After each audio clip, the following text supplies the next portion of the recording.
Secret d'Histoire est cette semaine consacrée à Beethoven. L'écoutez-vous volontiers ou faites-vous partie de ceux auxquels la cinquième ou l'hymne à la joie donne de l'urticaire? Stéphane Bern, heureusement que Beethoven ne se limite pas qu'aux symphonies. Même si j'avoue les avoir toutes dans mon portable, celles dirigées par Eubert von Karajan. Il y a aussi les sonates, les concertos que j'écoute chez moi. J'adore aussi l'ouverture de Fidelio, son unique opéra. Et puis vous savez, Beethoven est toujours très présent lorsque je fais mon escapade viennoise, chaque fin d'année. À ce propos, on vous verra beaucoup à la télévision en cette fin 2020, à commencer par une soirée spéciale pour Noël sur France 2. Elle aura effectivement lieu à Notre-Dame de Paris avec notamment un concert où se produiront Julie Fuchs et Gauthier Capuçon. Notre-Dame au secours de laquelle vous avez volé dernièrement quand il fut question de remplacer les vitraux de Viollet-le-Duc par des œuvres modernes. Si les vitraux avaient été détruits, pourquoi ne pas en faire des modernes? Je n'ai rien contre l'art contemporain. Mais les grisailles sont intactes. Ne confondons pas modernisme et vandalisme. Pourquoi ne pas remplacer aussi la flèche de Notre-Dame par une éolienne? Ce serait tendance, non? Pour la Saint-Sylvestre, vous allez animer sur France 2 Versailles sur son 31, une première pour vous. Quel sera le principe de cette spéciale? Ce sera un grand show, avec un spectacle équestre, des numéros du Moulin Rouge et du Paradis Latin, un feu d'artifice. Et comme Versailles n'est pas seulement le palais des rois mais un monument qui appartient à la nation, nous allons rendre hommage à tous ces héros du quotidien qui nous ont permis de vivre et même de survivre ces derniers mois, les commerçants, les soignants etc. Nous accueillerons aussi des grands noms de la scène française, et des hommages seront rendus à Juliette Gréco, Annie Cordy ou Sean Connery. En parlant du château de Versailles, on dit que vous y avez été homme pipi il y a 40 ans. Vrai ou faux? Vrai. Officiellement, j'étais hôte d'accueil mais la seule chose qu'on me demandait c'était le chemin des toilettes. Trouverez-vous encore le temps de refaire l'acteur, après Meurtre en Lorraine, gros carton d'audience sur France 3? J'ai récemment fait une participation dans la série L'Art du crime sur Van Gogh.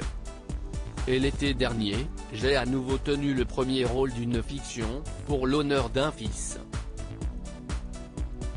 J'y incarne le commandant d'une base aérienne qui enquête sur la mort suspecte de son fils militaire. Acteur, je prends cela comme un nouveau métier que je fais très sérieusement et qui me donne toujours autant le trac. Vous avez débarqué sur Europe 1 en septembre, avec Historiquement Vôtre. RTL ne voulait plus de vous ou était-ce l'inverse? J'ai clairement senti que j'étais moins désiré par la nouvelle direction qui voulait faire des économies. Je faisais partie des meubles mais des meubles gênants. J'étais devenu une armoire normande chez des gens qui veulent se meubler chez Ikea. Arrivé à l'âge de 57 ans, je ne veux plus de contraintes, juste du plaisir. Je suis très heureux de faire ce métier mais plus à n'importe quel prix. Avez-vous encore du temps pour Mission Patrimoine? Je ne cesse pas de m'y consacrer, j'ai même lancé un magazine en ce sens, Mission Patrimoine.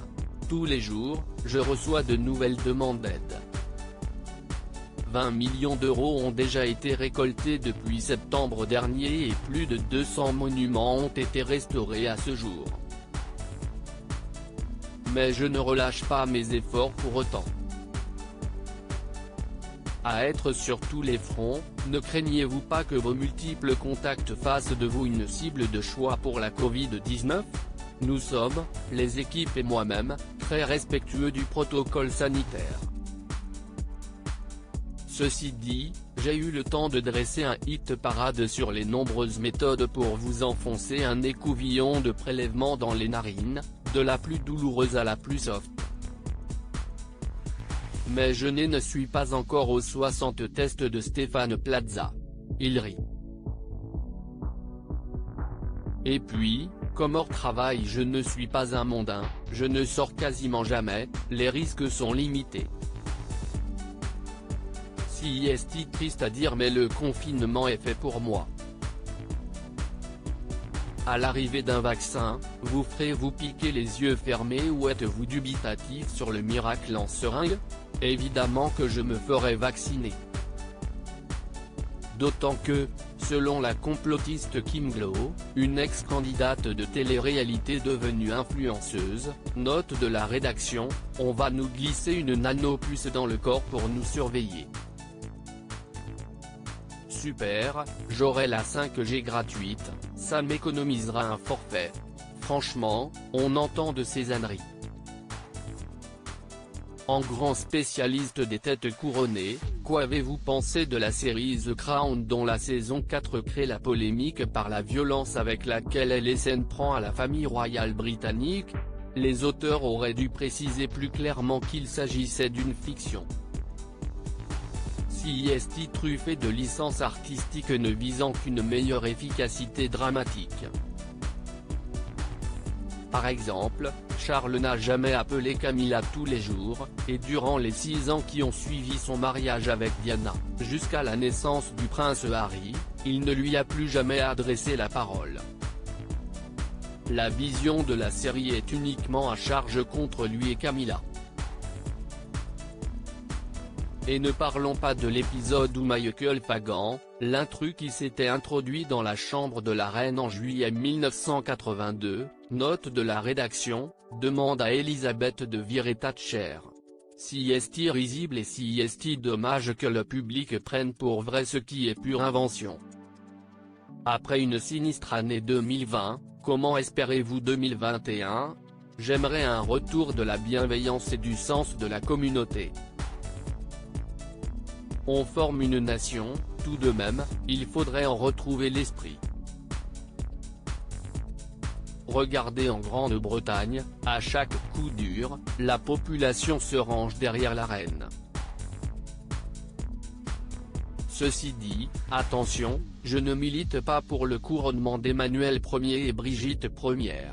Il rit.